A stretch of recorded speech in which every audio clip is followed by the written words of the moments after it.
America के राष्ट्रपति Trump ने अपनी सेना के विमान में भरकर 100 से अधिक भारतीयों को वापस भेज दिया है।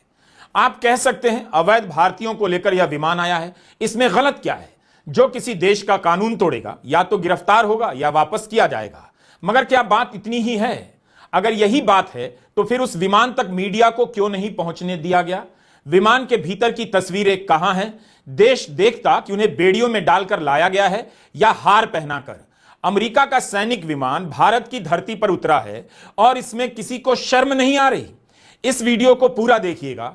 हम बता रहे हैं कि कैसे इसी मामले में कोलंबिया के राष्ट्रपति ने अपनी धरती पर अमेरिका के सैनिक विमान को उतरने नहीं दिया, अपना विमान भेजा और नागरिकों को बुलाया। और पूछेंगे कि भारत के प्रधानमंत्री नरेंद्र मोदी ऐसा क्यों नहीं कर सके। मीडिया को विमान के उतरने का वीडियो नहीं लेने दिया गया, लेकिन कई जगहों पर अमेरिका के सैनिक विमान के उतरने की तस्वीरें आ गई हैं और वीडियो भी, जो लोगों ने शायद लिए हैं। इस विमान के भीतर बिठाए गए भारतीय, जिनमें 33 गुजरात के हैं, 30 पंजाब के हैं और कुछ यूपी, हरियाणा, महाराष्ट्र और चंडीगढ़ के भी हैं। इसकी आधिकारिक तस्वीर नहीं है, लेकिन आम लोगों ने सैनिक विमान का वीडियो लेकर वायरल करा दिया और यह जगह जगह वीडियो चलने भी लगा है।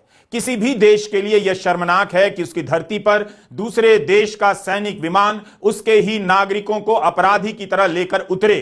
कायदे से स्वाभिमानी देश को कहना चाहिए था कि वह अपना नागरिक विमान भेजकर अपने नागरिकों को वापस लाएगा, लेकिन यह सवाल रहस्य रह जाएगा कि भारत ने अमेरिका के सैनिक विमान को भारत की जमीन पर क्यों उतरने दिया।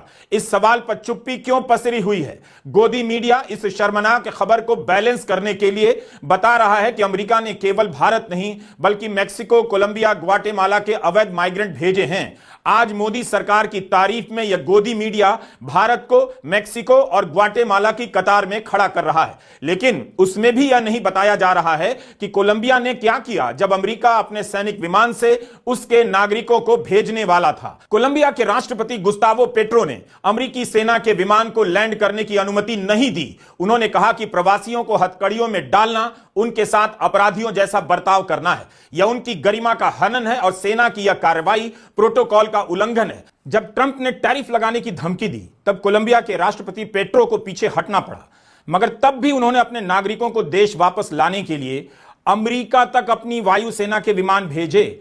अमेरिका के विमान को स्वीकार नहीं किया। कोलंबिया की सरकार ने अपने नागरिकों की गरिमापूर्ण वापसी के लिए बाकायदा एक कमेटी भी बनाई। भारत के नागरिक जब भारत भेजे गए तो भारत के प्रधानमंत्री नरेंद्र मोदी क्या कर रहे थे?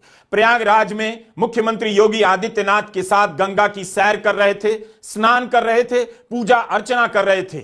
एक सवाल यह भी हो सकता है, क्या यह दिन इसलिए चुना गया ताकि जब दिल्ली में मतदान चल रहा हो और टीवी पर उनके गंगा सैर, स्नान की खबरें छाई हुई हों तो अमेरिका का यह विमान चुपके से उतर जाए और इस खबर को लेकर ज्यादा हंगामा ना हो? भारतीयों का इस तरह से भेजा जाना शर्मनाक तो है ही, उससे भी ज्यादा शर्मनाक है उन्हें इस तरह से चुपचाप अपनी ही जमीन पर उतरने देना।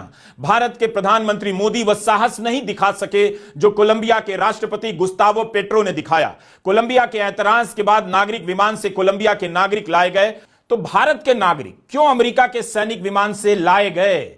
भारत ने क्यों नहीं ऐतराज किया? अपना विमान क्यों नहीं भेजा? Do you get my point? यह तस्वीर हमें कोलंबिया के राष्ट्रपति के फेसबुक हैंडल से मिली है। विमान के भीतर की तस्वीर है। पता चलता है कि सरकार की तरफ से कोई स्वागत करने गया है। यही नहीं, कोलंबिया के नागरिकों के विमान से उतरने की भी तस्वीरें हैं, बस उनके चेहरे मास्क से ढके हुए हैं, हाथों में हथकड़ियां नहीं हैं। कोलंबिया के राष्ट्रपति ने अपने पोस्ट में लिखा है, अमेरिका से आने वाले हमारे साथी आजाद हैं, उनके हाथों में हथकड़ियां नहीं हैं और वे सम्मान के साथ उस जमीन पर वापस आ गए हैं जहां उन्हें प्यार किया जाता है।